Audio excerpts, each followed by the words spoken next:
collection of teachings by Jesus called the Sermon on the Mount.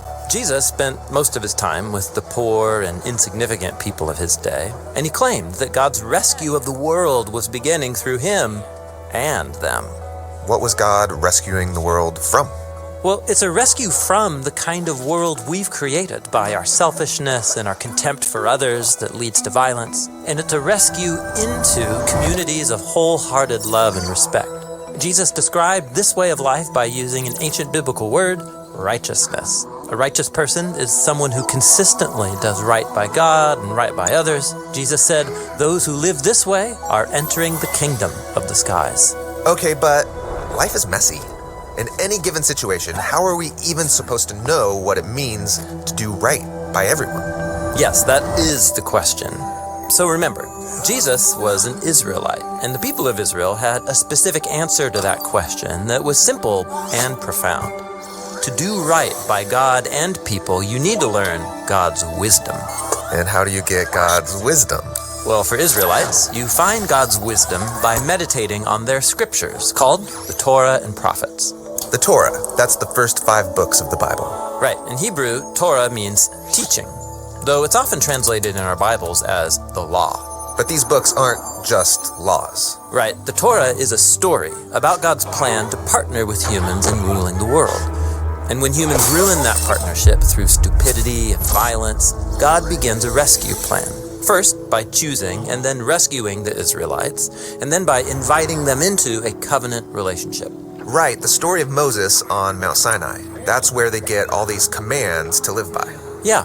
Now, after the Torah come the prophets, who continue the story. They show how Israel failed to live by God's wisdom by violating those commands.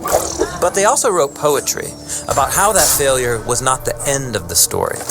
God was going to bring this partnership to its fulfillment. And for Jesus and his people, the Torah and the prophets, they reveal God's wisdom to anyone who will meditate on them day and night. Okay, but let's go back to all those commands. How do you find God's wisdom in an ancient law code? Yeah, totally. The laws in the Torah were ancient even to Jesus, given centuries earlier when the Israelites could live free on their own land. But in the time of Jesus, they were occupied by the Romans. They couldn't even follow many of the laws as originally stated. Okay, so that's a problem. And on top of that, the 613 laws in the Torah are not a comprehensive rule book. And so there arose teachers of the Torah called scribes and Pharisees, and they would fill in the gaps by discerning God's wisdom underneath the laws, so they could apply it to other areas of life. For instance, the Torah said Israelites should stop working 1 day a week. Right, but what counts as work? Well, the Torah doesn't actually give a full definition, and so the scribes would study the scriptures and provide a comprehensive list that people could live by. They're applying God's wisdom to everyday life so they can do righteousness before God and others. Right. Now, Israel's teachers didn't always agree with each other, and Jesus would often wade into these debates, sometimes agreeing and other times disagreeing with the scribes and Pharisees. And that would make them worry. Maybe Jesus doesn't take the Torah and the prophets seriously enough. And so Jesus responds to this concern in the Sermon on the Mount when he says, "Don't suppose that I've come to dismantle the Torah or the prophets. I haven't come to dismantle them, but to fill them full." What does that mean? That Jesus came to fill the Torah and prophets full? Well, remember, the scriptures tell the story about God's plan to partner with Israel and all humanity in ruling the world. And Jesus claimed that he was taking that story forward, showing how to be righteous and live by God's wisdom. That's quite a claim. Yes, Jesus even said that his vision of righteousness was more in line with God's wisdom than anyone else in his day. He said, "Unless your righteousness far surpasses that of the scribes and Pharisees, you won't enter the kingdom of the skies." That's intense. It is. But as we'll see, Jesus is offering a bold and beautiful vision of human life. How to build healthy communities and heal broken relationships, and how to transform hostility into honor and respect. Which is great, but can you give me an example? Actually, Jesus is going to do just that in 6 case studies. Each time he'll quote a command from the Torah, and then explain how it reveals God's wisdom, so that we can learn how to consistently love God and do right by our neighbor.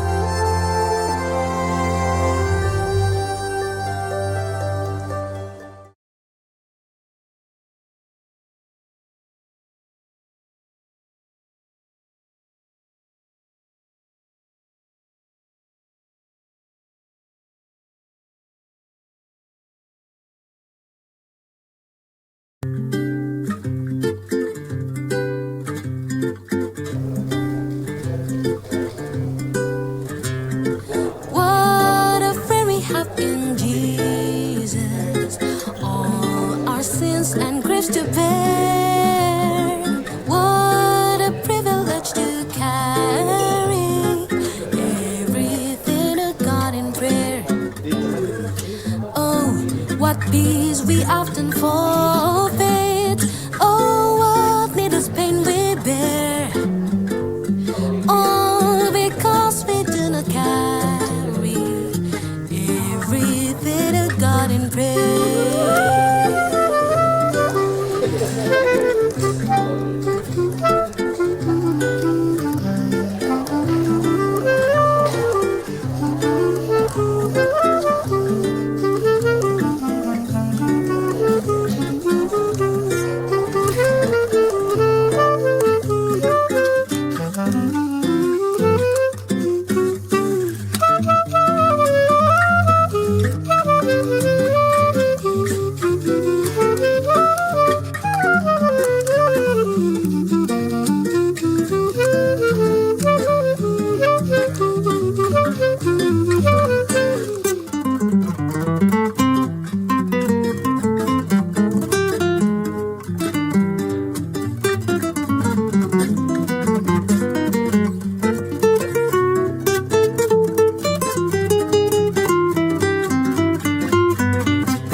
Have we trials and temptations? Is there troubles anywhere? We should never be discouraged. Take it to the Lord in prayer. Can we find our friends so faithful who will all sorrow share? Jesus knows our every weakness. Take it to the Lord and take it to the Lord and take it to the Lord in prayer.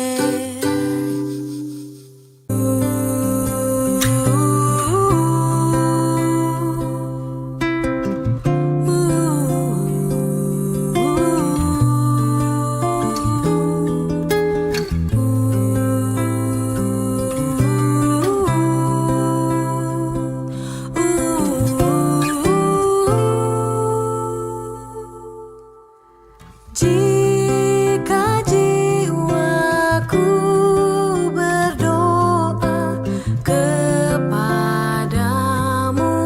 Tuhanku, ajar aku terima saja pemberian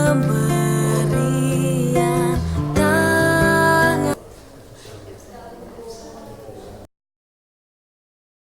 We're exploring a well-known collection of teachings by Jesus called the Sermon on the Mount. Jesus spent most of his time with the poor and insignificant people of his day, and he claimed that God's rescue of the world was beginning through him and them. What was God rescuing the world from? Well, it's a rescue from the kind of world we've created by our selfishness and our contempt for others that leads to violence, and it's a rescue into communities of wholehearted love and respect. Jesus described this way of life by using an ancient biblical word, righteousness. A righteous person is someone who consistently does right by God and right by others. Jesus said, those who live this way are entering the kingdom of the skies. Okay, but life is messy. In any given situation, how are we even supposed to know what it means to do right by everyone? Yes, that is the question. So remember, Jesus was an Israelite, and the people of Israel had a specific answer to that question that was simple and profound. To do right by God and people, you need to learn God's wisdom. And how do you get God's wisdom? Well, for Israelites, you find God's wisdom by meditating on their scriptures, called the Torah and Prophets. The Torah, that's the first 5 books of the Bible. Right, in Hebrew, Torah means teaching, though it's often translated in our Bibles as the law. But these books aren't just laws. Right, the Torah is a story about God's plan to partner with humans in ruling the world. And when humans ruin that partnership through stupidity and violence, God begins a rescue plan. First, by choosing and then rescuing the Israelites, and then by inviting them into a covenant relationship. Right, the story of Moses on Mount Sinai. That's where they get all these commands to live by. Yeah. Now, after the Torah come the prophets, who continue the story. They show how Israel failed to live by God's wisdom by violating those commands. But they also wrote poetry about how that failure was not the end of the story. God was going to bring this partnership to its fulfillment. And for Jesus and his people, the Torah and the prophets, they reveal God's wisdom to anyone who will meditate on them day and night. Okay, but let's go back to all those commands. How do you find God's wisdom in an ancient law code?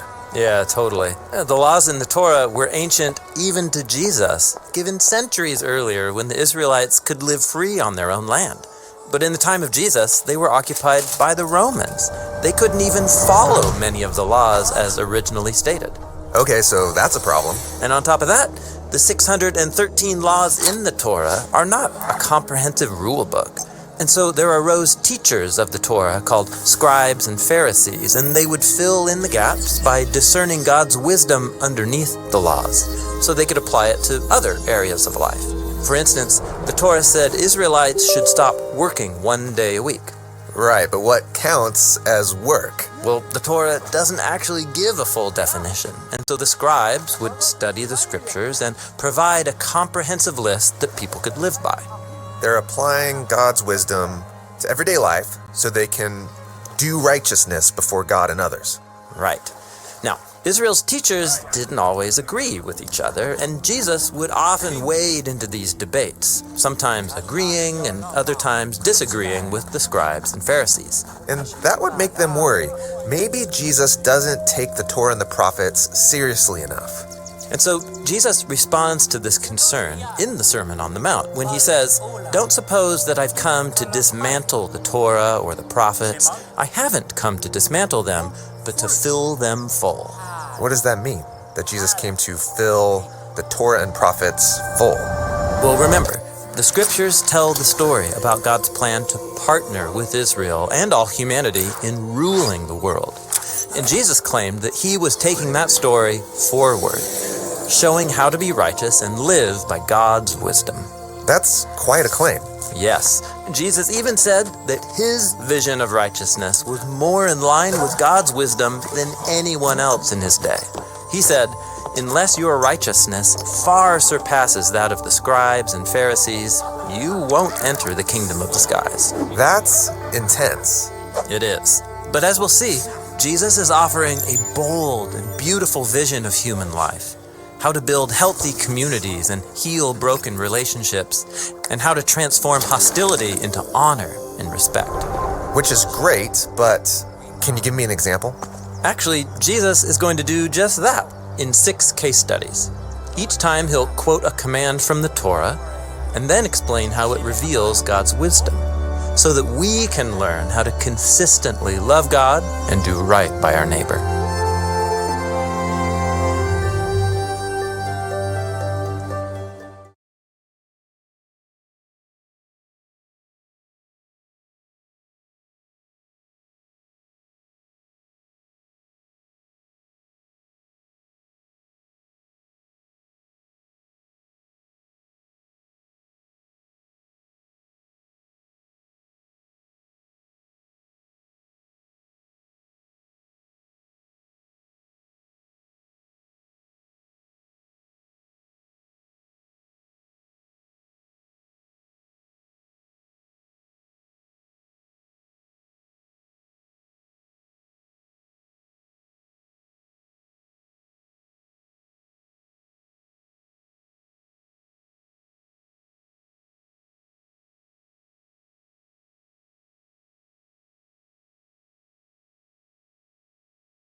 we often forfeit.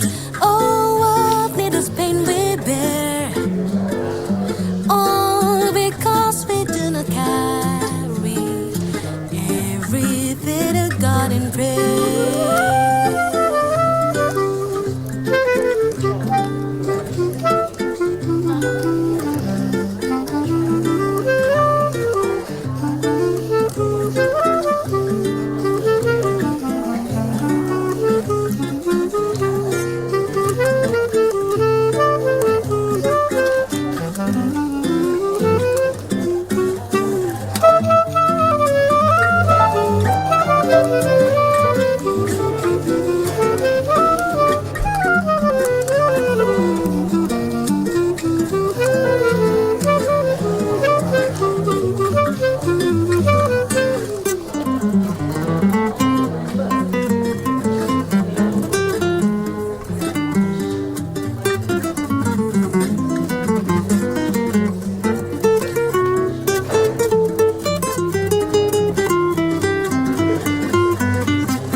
Have we trials and temptations? Is there troubles anywhere? We should never be discouraged. Take it to the Lord in prayer. Can we find a friend so faithful who will all sorrow share? Jesus knows our every weakness. Take it to the Lord and take it to the Lord and take it to the Lord in prayer.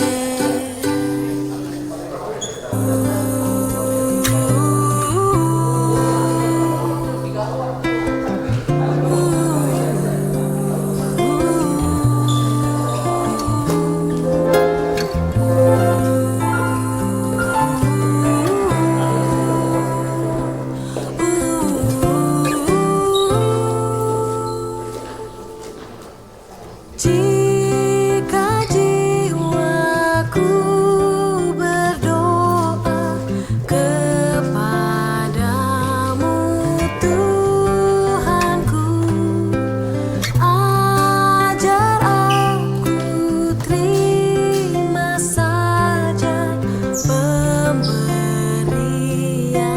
tanganmu dan mengaku seperti Yesus di depan sengsaranya.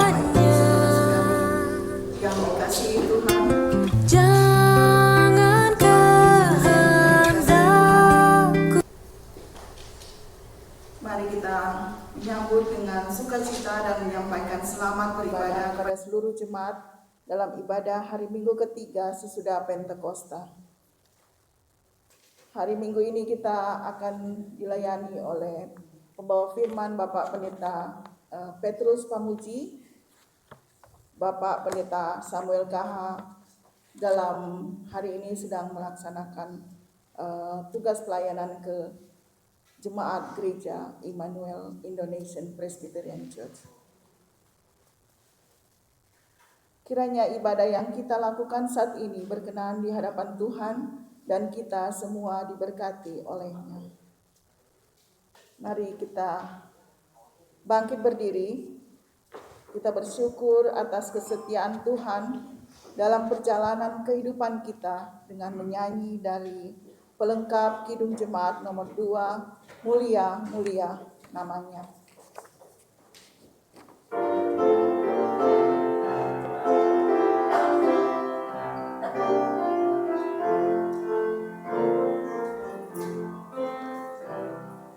Mulia, mulia namanya, bagi Yesus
Jemaat yang dikasihi Tuhan, marilah kita memulai ibadah kita dengan mengaku bahwa pertolongan kita adalah di dalam nama Tuhan yang menjadikan langit dan bumi.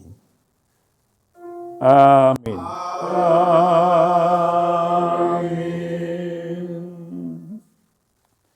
Dengarlah firman Tuhan yang terambil dari Matius 25 ayat 21 yang berbunyi demikian. Maka kata tuannya itu kepadanya, baik sekali perbuatanmu itu, hai hamba-Ku yang baik dan setia. Engkau telah setia dalam perkara kecil, Aku akan memberikan kepadamu tanggung jawab dalam perkara yang besar. Masuklah dan turutlah dalam kebahagiaan Tuhanmu. Kasih karunia dan damai sejahtera dari Allah Bapa dan dari Tuhan kita Yesus Kristus menyertai saudara sekalian.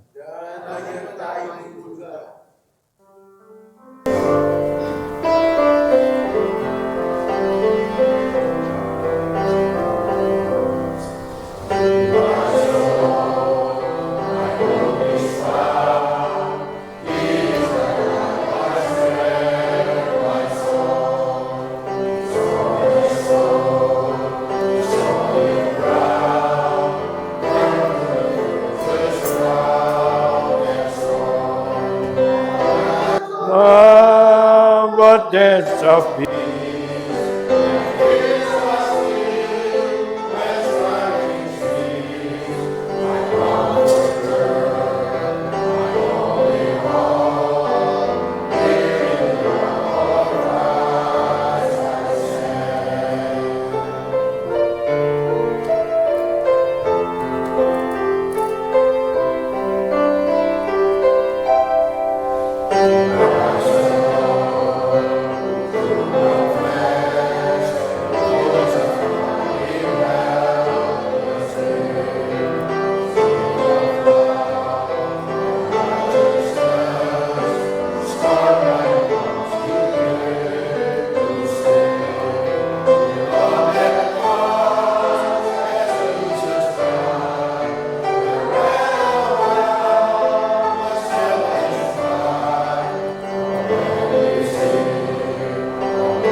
Mari persilakan duduk kembali.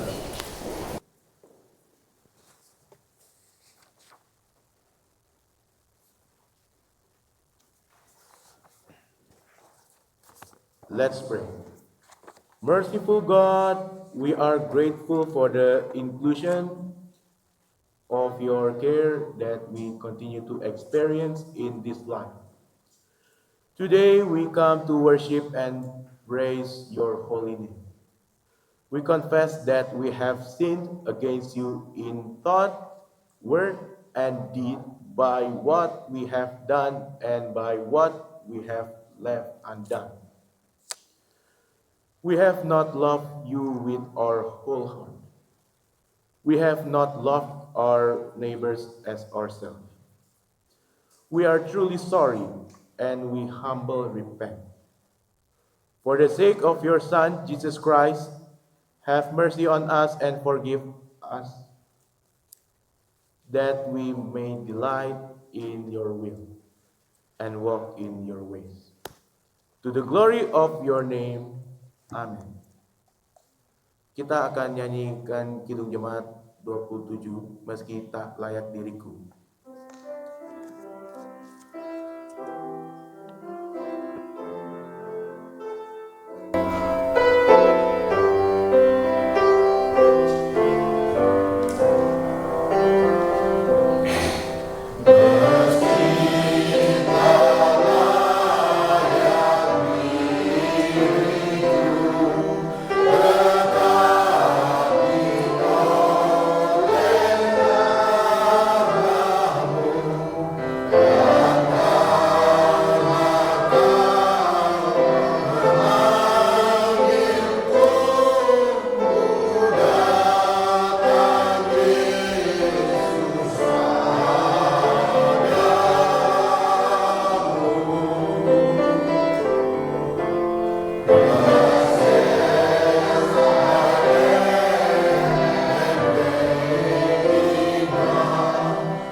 Saudaraku sekalian, mari kita mendengar berita pengampunan dosa, berita anugerah yang terambil dari 1 Yohanes pasal 1 ayat 8 sampai 9.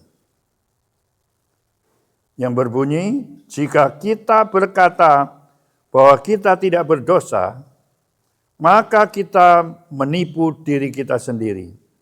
Dan kebenaran tidak ada di dalam kita. Jika kita mengaku dosa kita, maka Ia adalah setia dan adil, sehingga Ia mengampuni segala dosa kita dan menyucikan kita dari segala kejahatan. Berdasarkan firman Tuhan tersebut, kami memberitakan bahwa pengampunan dosa telah berlaku di dalam nama Bapa, Anak, dan Roh Kudus.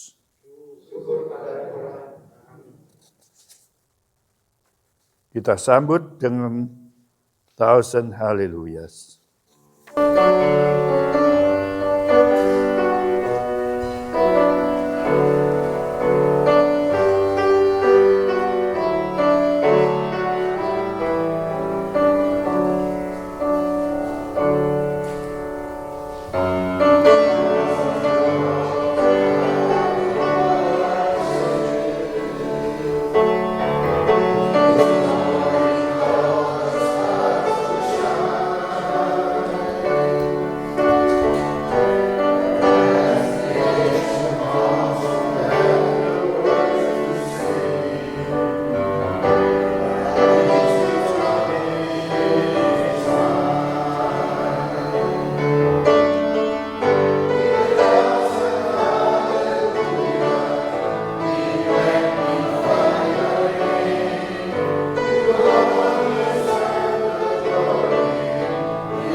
Jemaat, mari kita berdiri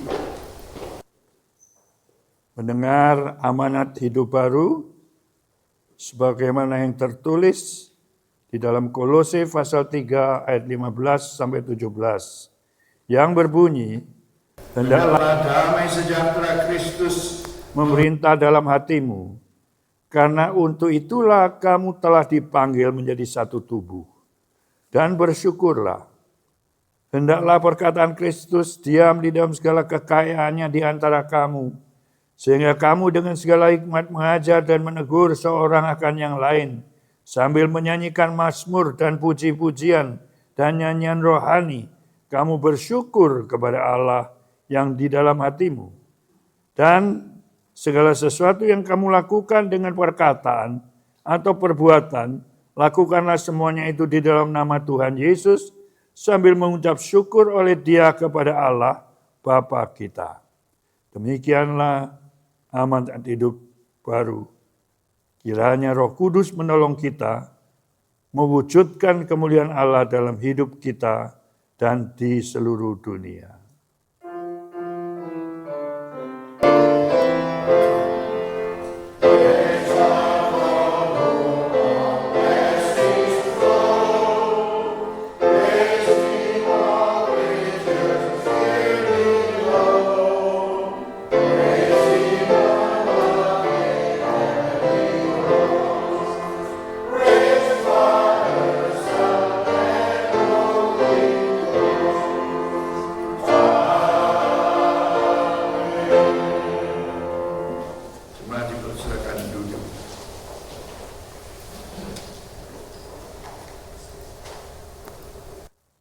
Ya.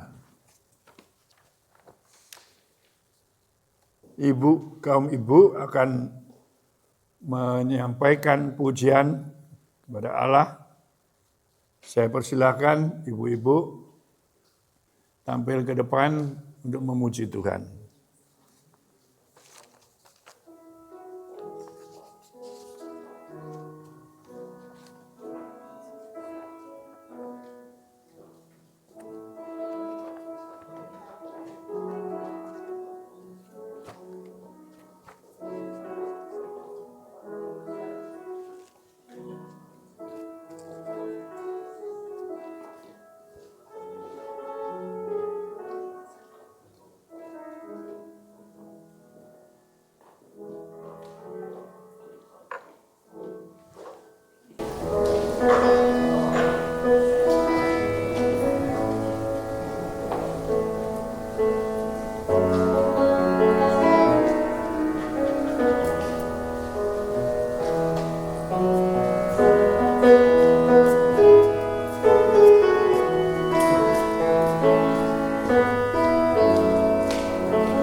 Mari jemaat kita bersama-sama merendahkan diri di hadapan Tuhan. Kita mau berdoa, mohon pertolongan Tuhan untuk pembacaan dan perenungan kita. Mari kita berdoa. Bapa kami yang di dalam sorga, yang kami panggil Bapa di dalam nama Tuhan Yesus Kristus oleh pertolongan Roh Kudus. Terima kasih karena Tuhan memberi kesempatan kepada kami lagi masuk dalam rumah Tuhan, beribadah, menyembah Tuhan, dan mendengar firman dan merenungkan firman Tuhan bersama-sama. Saat ini tibalah saatnya kami akan membaca firman Tuhan dan akan merenungkan serta akan belajar menaati firman. Tuhan tolong kami, Tuhan berkati kami. Roh Kudus berkaryalah di tengah-tengah kami. Kami berseru, kami berdoa di dalam nama Tuhan Yesus Kristus. Amin.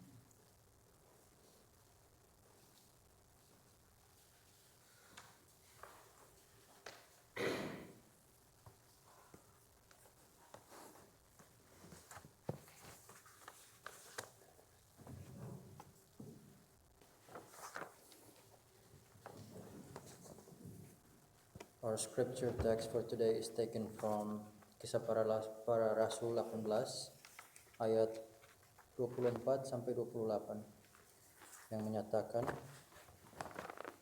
Sementara itu datanglah ke Efesus seseorang Yahudi bernama Apolos yang berasal dari Alexandria. Ia seorang yang fasih berbicara dan sangat mahir dalam soal-soal Alkitab suci. Ia telah menerima pengajaran dalam jalan Tuhan. Dengan bersemangat ia berbicara dan dengan teliti ia mengajar tentang Yesus. Tetapi ia hanya mengetahui baptisan Yohanes. Ia mulai mengajar dengan berani di rumah ibadat. Tetapi setelah Priscilla dan Aquila mendengarnya, mereka membawa dia ke rumah mereka dan dengan teliti menjelaskan kepadanya jalan Allah. Karena Apolos ingin menyeberang ke Akhaya, saudara-saudara di Efesus mengirim surat kepada murid-murid di situ, supaya mereka menyambut dia. Setibanya di Akhaya, maka ia oleh kasih karunia Allah menjadi seorang yang sangat berguna bagi orang-orang yang percaya. Sebab dengan tak jemu-jemunya ia membantah orang-orang Yahudi di muka umum dan membuktikan dari kitab suci bahwa Yesus adalah Mesias. This is our reading from the Word of God. Blessed are those who hold on His precepts and seek Him with all their hearts, who desist evil deeds and continue to walk in His ways. Hallelujah.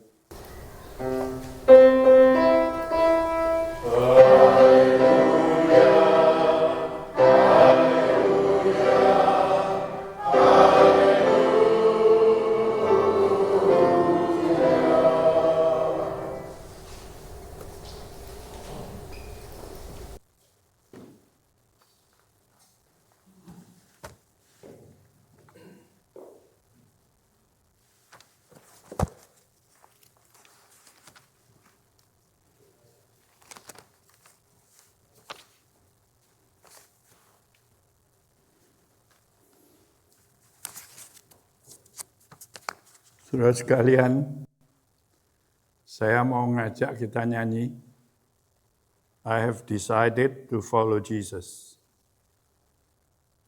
Mengikut Yesus keputusanku. Bahasa Indonesianya nanti. Kita pakai dua bahasa, Inggris dulu, kemudian bahasa Indonesia.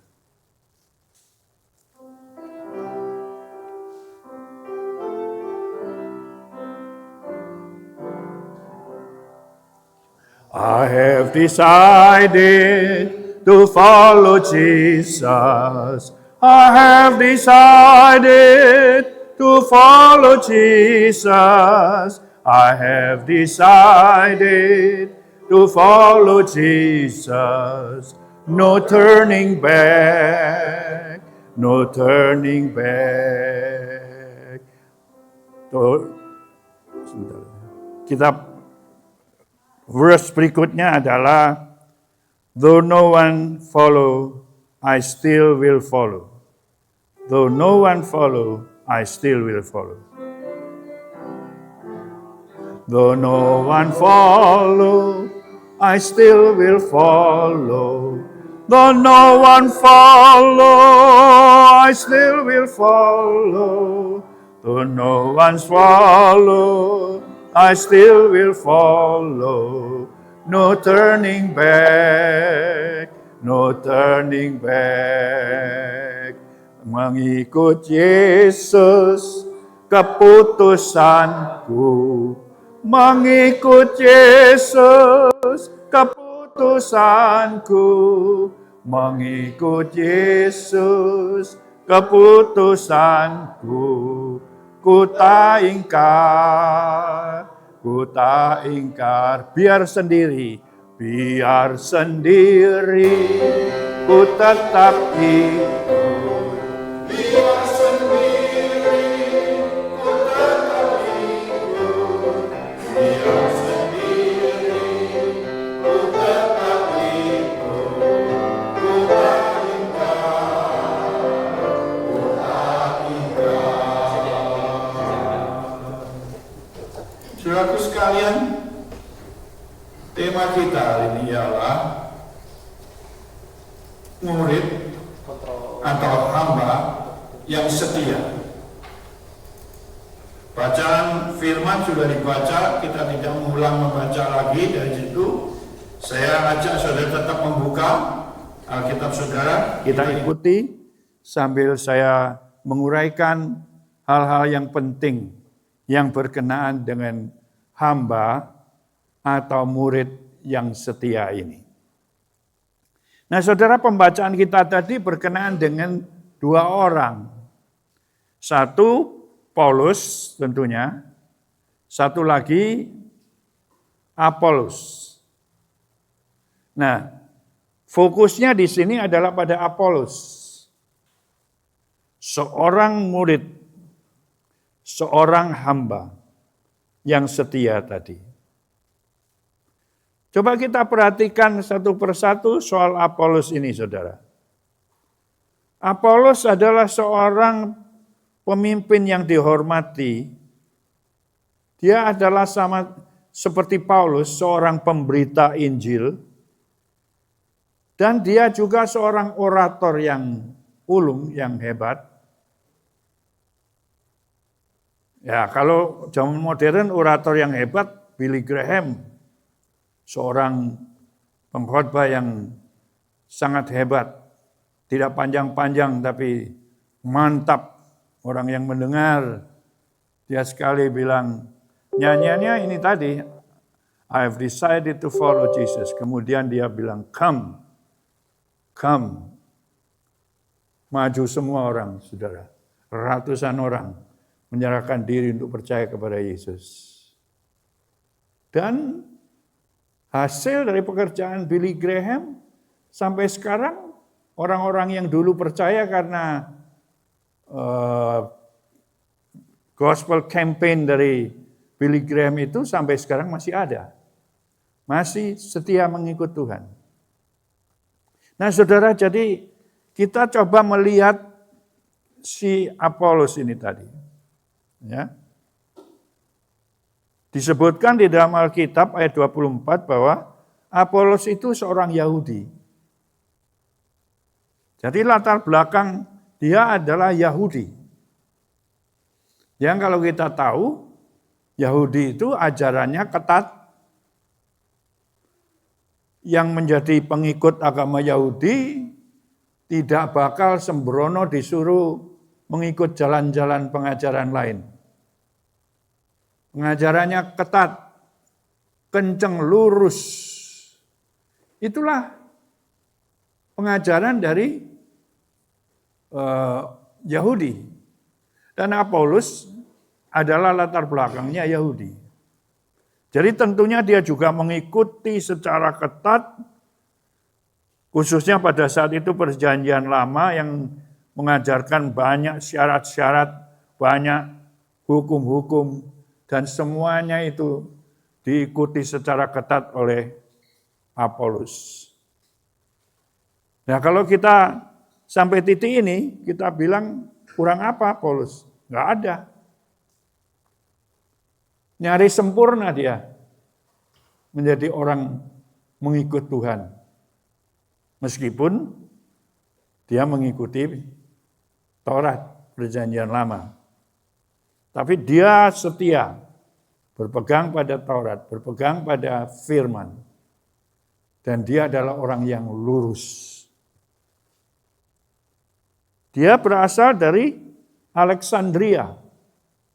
Nah, Apolos ini berasal dari Alexandria. Kalau kita melihat kata Alexandria itu adalah kota penting di Mesir.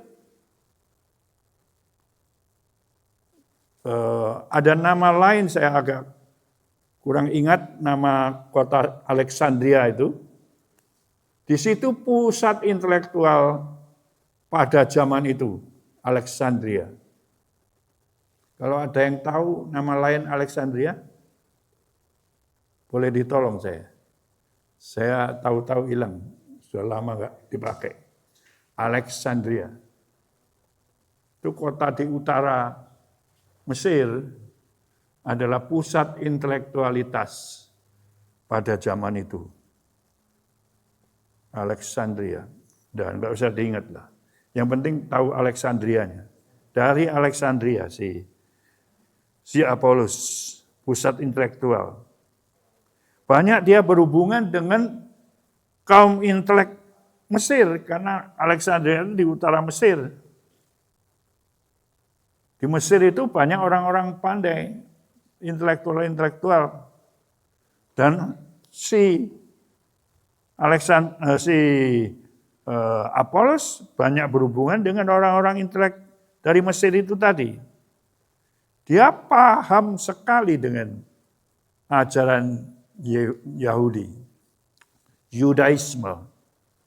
Dia paham benar dengan filsafat juga dari Yunani dan Arab Mesir. Ya, Alexandria tadi. Dia seorang yang pandai, orator tadi, fasih berbicara. Dan tidak kalah dia paham perjanjian lama dengan baik. Nah, ini adalah gambaran dari seorang Apolos ini.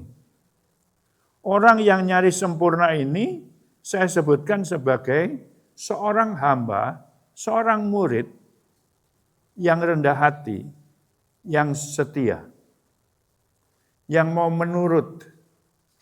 Nah, sebab kita lanjutkan sedikit lagi ya. Dikatakan di dalam ayat 25 bahwa ia telah menerima pengajaran dalam jalan Tuhan. Tentunya itu adalah Injil. Ya. Injil Yesus. Ia hanya mengenal baptisan Yohanes. Nah, ini lagi ada sedikit kekurangan. Dia mengenal baptisan Yohanes yang berarti Injilnya tidak lengkap sekali. Ada sedikit kekurangan. Karena dia tidak mengenal apa yang disebut baptisan di dalam nama Tuhan Yesus. Dia hanya mengenal baptisan Yohanes. Ini Apolos. Namun demikian, ya kita lanjutkan ayat 26 mengatakan, ia mulai mengajar dengan berani di rumah ibadat. Apolos ini seorang yang berani mengajar di rumah ibadat.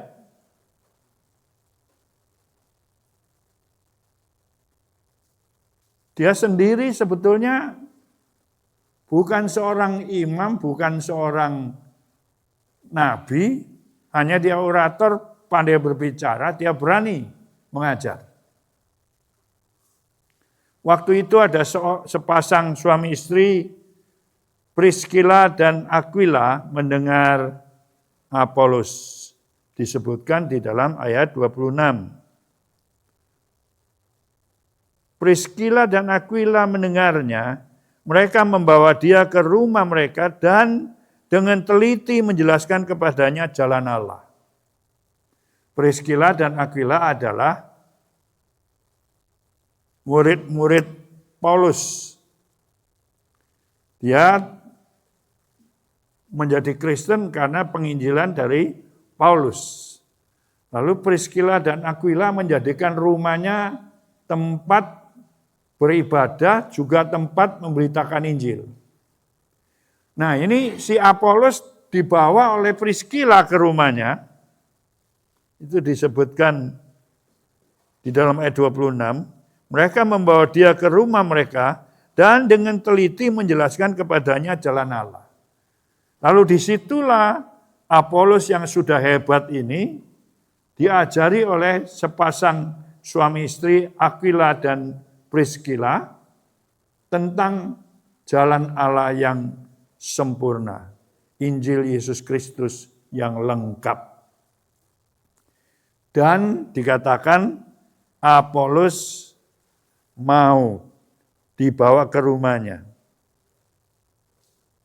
Apolos manut oleh pengajaran Priscilla dan Aquila. Sebab itu dia adalah hamba Tuhan, anak Tuhan, yang taat kepada Tuhan. Yang taat kepada firman. Yang mau mendengar oleh sepasang suami istri Priscilla dan Aquila. Rendah hati, seorang hamba, seorang murid yang rendah hati, yang taat kepada Tuhan dan firman-Nya. Nah, saya maju lagi sekarang. Dia disebutkan di sini bahwa Apolos ingin menyeberang ke Akhaya. Itu di provinsi lain di daerah Yunani. Saudara-saudara di Efesus mengirim surat kepada murid-murid di Akhaya supaya mereka menyambut dia. Jadi orang Efesus nulis surat kepada orang Akhaya supaya si Apolos disambut oleh mereka. Setibanya di Akhaya, disebutkan di sini, maka ia oleh kasih karunia Allah menjadi seorang yang sangat berguna bagi orang-orang percaya.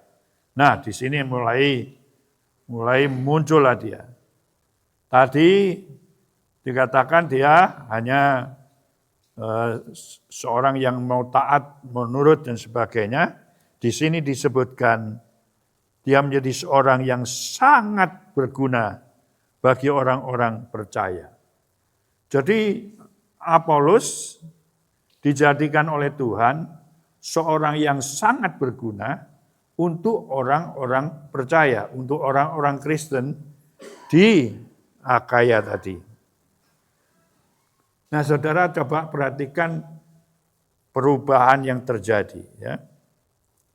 Tadinya dia manut-manut, nurut-nurut, dia adalah orang yang orator, tapi sekarang bukan saja orator, dia bisa menjadi sangat berguna bagi umat Kristen, menjadi berkat bagi umat Kristen, bisa menolong umat Kristen, bisa memberikan firman kepada orang-orang di Akhaya sesuai dengan ajaran Tuhan yang lengkap yang sudah diajarkan oleh Priscilla dan Aquila kepadanya tadi. Nah, saudaraku sekalian, di sana dikatakan bukan hanya dia memberitakan firman dan mengajar, meneguhkan orang-orang Akhaya, jemaat Akhaya, dikatakan dia juga bersemangat membantah orang-orang Yahudi secara terbuka. Ini yang menjadi risiko besar. Mereka yang bisa membantah rabi-rabi, para imam secara terbuka, itu ada bahaya yang akan mengancam.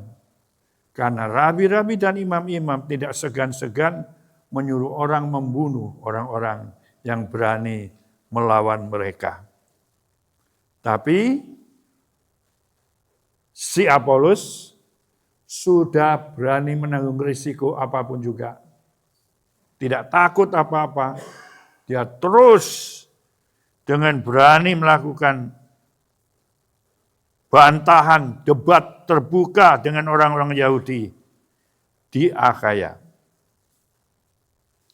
Dia membuktikan sesuai dengan perjanjian lama. Ini yang lebih penting lagi. Pada saat dia berdebat dan mengajar di situ, dia ingin menunjukkan dan membuktikan bahwa Yesus Kristus adalah Mesias. Inilah pemberitaan firman sepanjang masa, saudara. Gereja sampai hari ini tujuan pemberitaannya hanya satu. Memberitakan Yesus Kristus adalah Tuhan dan Juru Selamat. Mesias. Gereja Kasih Anugerah tidak boleh kurang dari itu. Kita harus bertekad bersama-sama untuk mengatakan kami tidak akan berubah, kami akan berpegang teguh, akan memberitakan kasih karunia yang ada di dalam Yesus Kristus, Tuhan dan Juru Selamat itu. Amin, saudaraku. I have decided to follow Jesus. I have decided to follow Jesus. I have decided to follow Jesus. No turning back, no turning back. Though no one follow, I still will follow. Though no one follow, I still will follow. Though no one follow, I still will follow. No turning back, no turning back. Pengikut Yesus.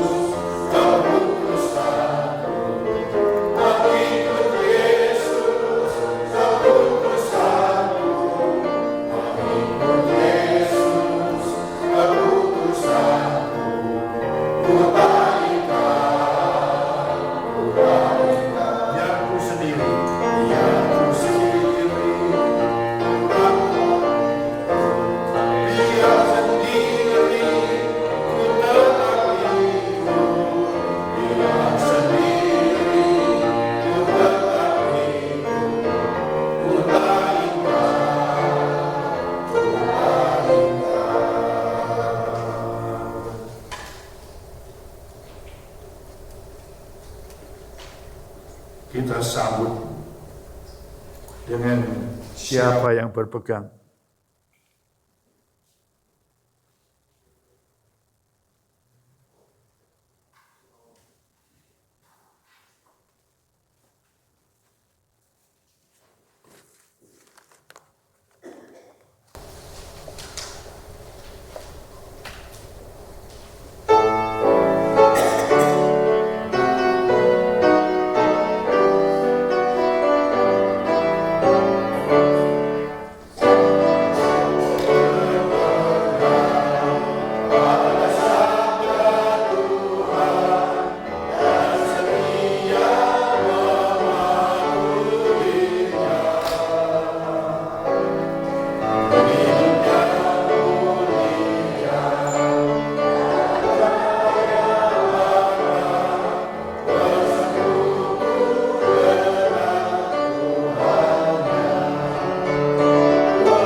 Let us all rise and affirm our faith using the Our Faith booklet and under the table, under the chairs.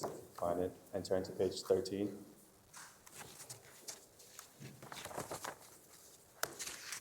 I believe in God, the Father Almighty, creator of heaven and earth. I believe in Jesus Christ, His only Son, our Lord, who was conceived by the Holy Spirit and born of the Virgin Mary. He suffered under Pontius Pilate, was crucified, died, and was buried.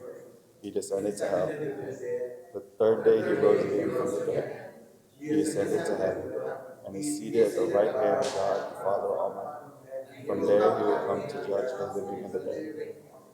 I believe in the Holy Spirit, the Holy Catholic Church, the communion of saints, the forgiveness of sins, the resurrection of the body, and the life everlasting.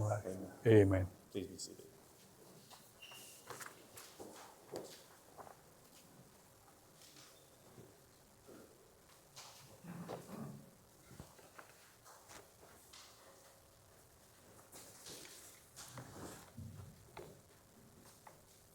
Saudaraku sekalian, marilah kita bersehati. Saya akan menaikkan doa syafaat, lalu kita akan menutup dengan doa Bapa kami. Mari kita bersehati berdoa. Saya akan mendoakan doa syafaat ini.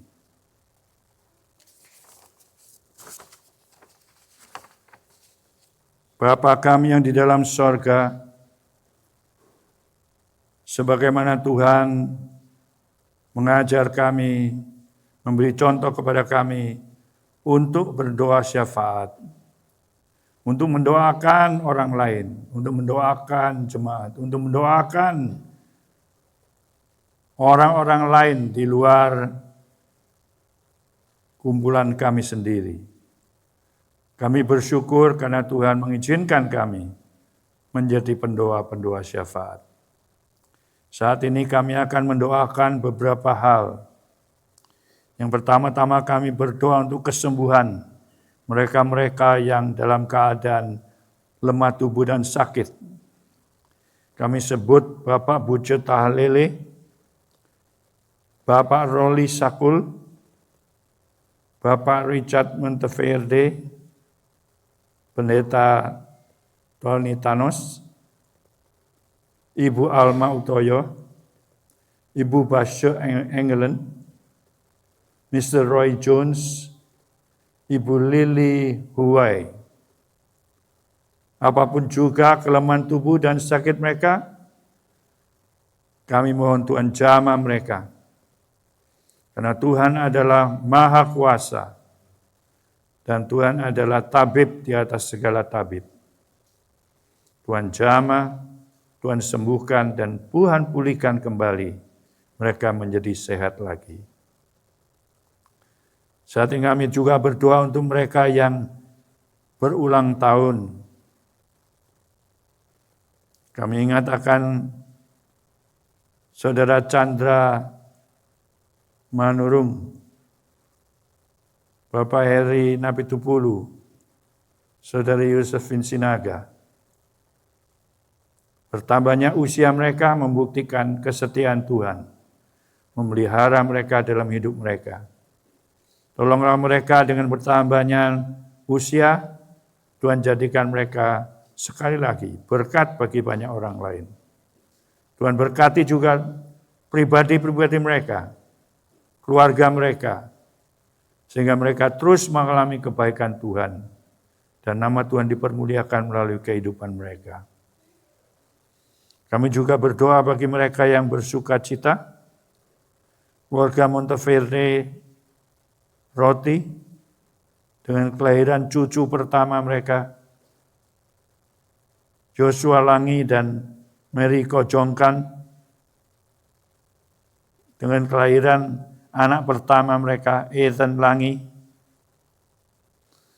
Tuhan berkati dengan bertambahnya anggota keluarga itu, mereka sekali lagi membuktikan kelimpahan anugerah dan berkat Tuhan dalam hidup mereka, termasuk keluarga mereka. Kami juga tidak lupa berdoa untuk perjalanan pulang Ibu Debbie Naibaho Langi pada hari Jumat tanggal 4 Juli 2025 yang akan kembali ke Jakarta. Kami persembahkan, pasrahkan perjalanan Ibu ke dalam tangan Tuhan. Biarlah Tuhan sendiri akan menjaga, melindungi, memberkati sepanjang jalan sampai di Jakarta dengan selamat. Semua urusan di Jakarta tidak sulit dan bertemu dengan keluarga, bertemu dengan Bapak Naibaho di dalam sukacita Tuhan. Urusan-urusan visa Pak Naibaho, Tuhan sendiri akan membukakan jalan supaya ia setelah didinai bisa dipulihkan kembali, dia bisa mendapatkan kembali visanya dan bisa dengan leluasa balik ke United States, ke Amerika, di mana saja, kapan saja diperlukan. Terima kasih Tuhan, dengarlah seru sembahyang kami, yang kami panjatkan di dalam nama Tuhan Yesus Kristus, Juru Selamat kami, yang sudah mengajar kami berdoa. Bapa kami yang di dalam surga, dikuduskanlah namamu, datanglah kerajaanmu, jadilah kehendak-Mu di bumi seperti di sorga. Berikanlah kami pada hari ini makanan kami yang secukupnya, dan ampunilah kami akan kesalahan kami, seperti kami juga mengampuni orang yang bersalah kepada kami.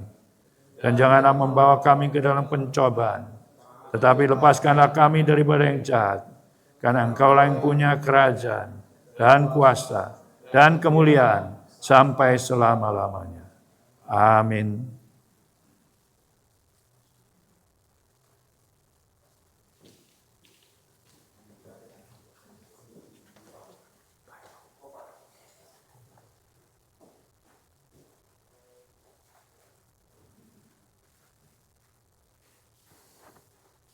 Kesaksian pujian dari Bapak Errol Tandayu mewakili kaum pria.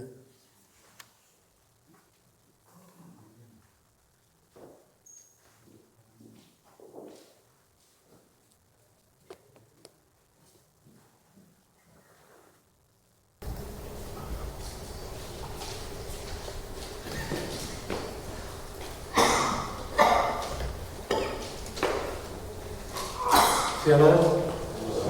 Selamat hari Minggu semuanya.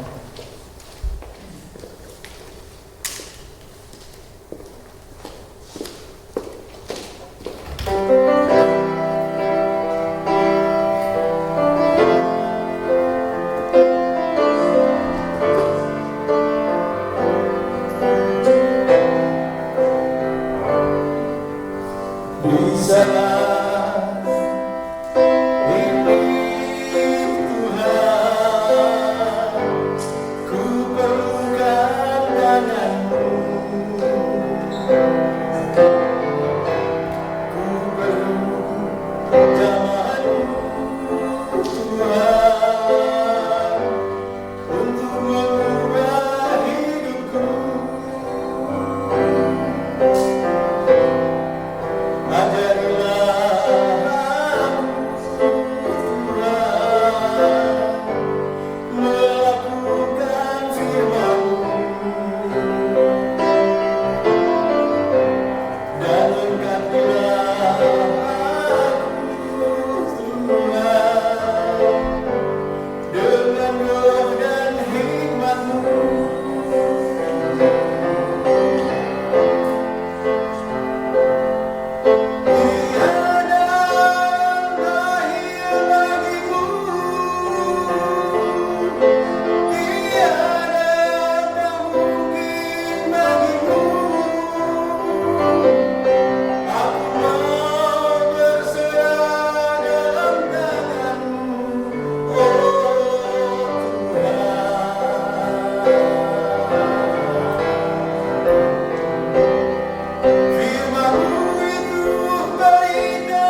Thank you, Omero, for your praises to God.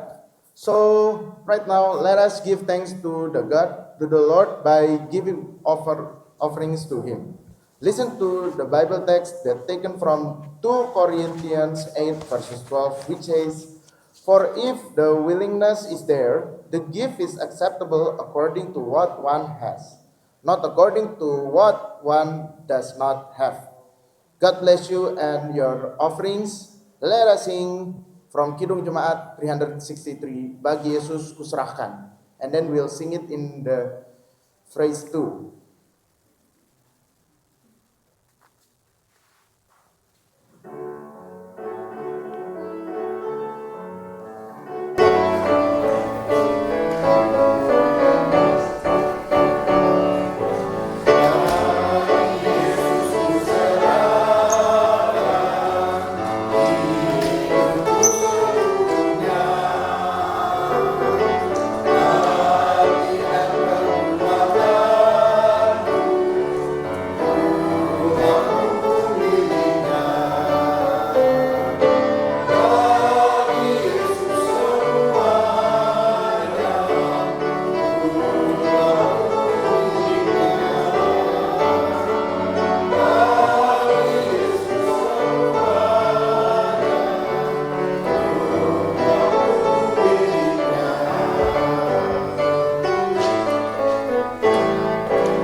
On His praise.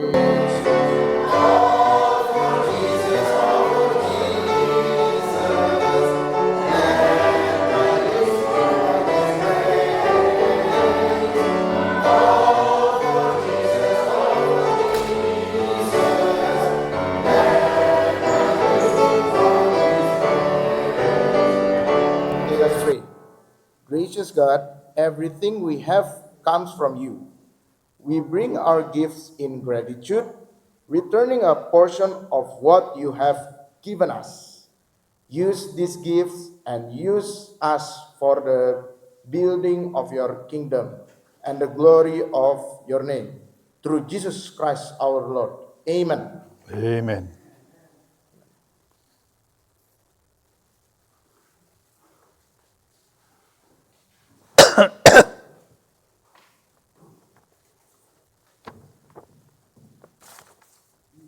Kita masuk dalam warta jemaat.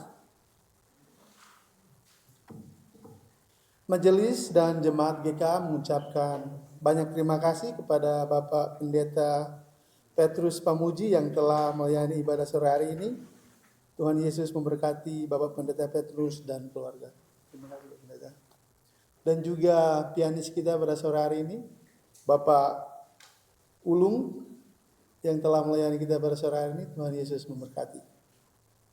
Juga kepada youth, Saudara Renaldi Tandayu, Michael Naibaho, Al Mandagi, dan of course Gabriel Naibaho.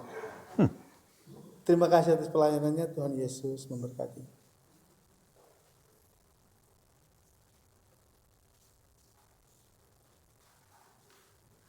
Majelis dan jemaat GK mengucapkan selamat datang kepada jemaat yang baru pertama kali datang untuk beribadah pada sore hari ini.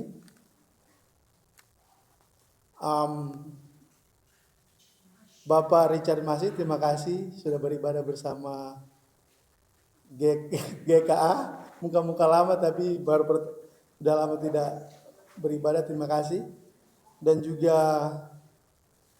Ibu Norce Tandayu yang next year udah datang tapi baru pertama kali lagi, soalnya 3 minggu di sini tapi lagi sakit, 2 minggu sakit, makanya baru terima kasih untuk beribadah, makanya baru beribadah, terima kasih. Dan majelis jemaat mengucapkan selamat hari ulang tahun pernikahan dan hari ulang tahun bagi jemaat yang merayakan sepanjang minggu ini. Hari ulang tahun Bapak Chandra Manurung pada tanggal 23 Juni.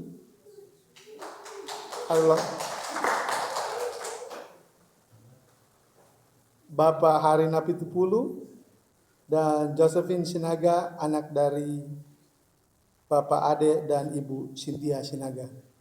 Tuhan Yesus memberkati. Dan juga congratulations buat Tante Pinkan atas kelahiran tambah cucu yang terlahir dari dari Ella Monteverde, cucu dari keluarga Monteverde Roti. Tuhan Yesus memberkati. Dan Bible study pada hari Minggu ini akan dilaksanakan pada hari Rabu tanggal 2 Juli pukul 19.00 melalui aplikasi Zoom. Dan sesuai rapat majelis GKA, hari Minggu tanggal 27 Juli kita akan melaksanakan ibadah gabungan dengan EIPC pada pukul 2 siang di Emmanuel Presbyterian Church, alamatnya 266 Military Road, Arlington, Virginia 22207. Harap kehadiran Bapak Ibu. Oh, ada 2. Dan pada hari Minggu tanggal 31 Agustus kita akan melaksanakan juga ibadah gabungan, tapi itu akan dilaksanakan di gereja di sini.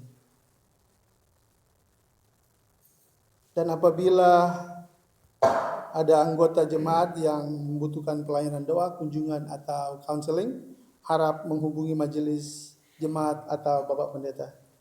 Demikian warta jemaat. Tuhan Yesus memberkati.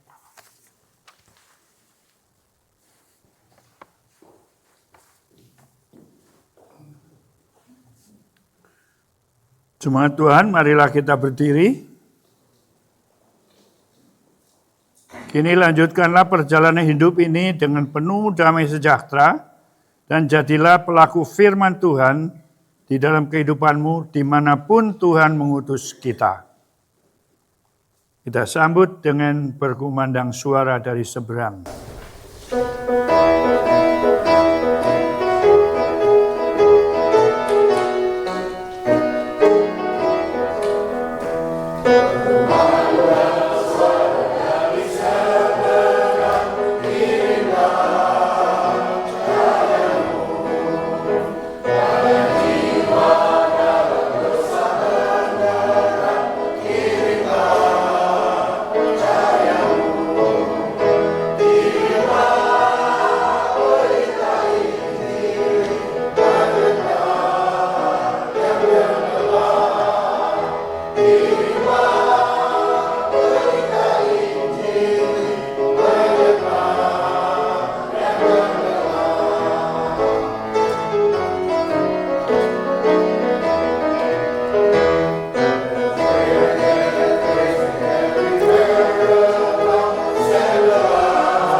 from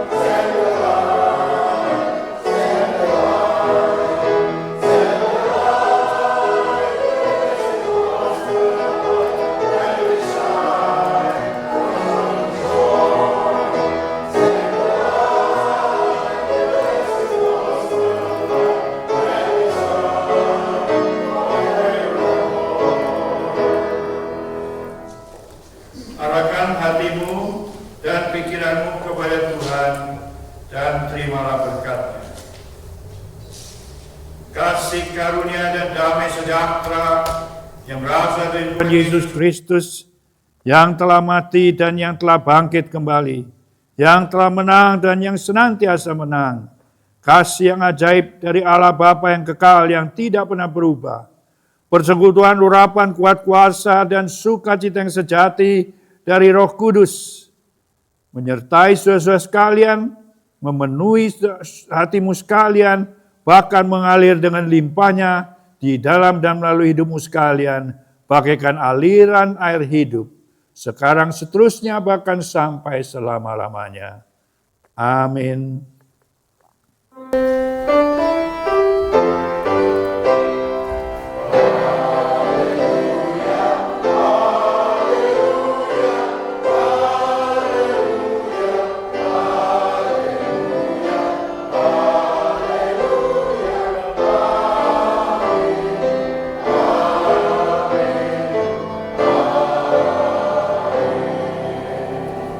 Mari dipersilakan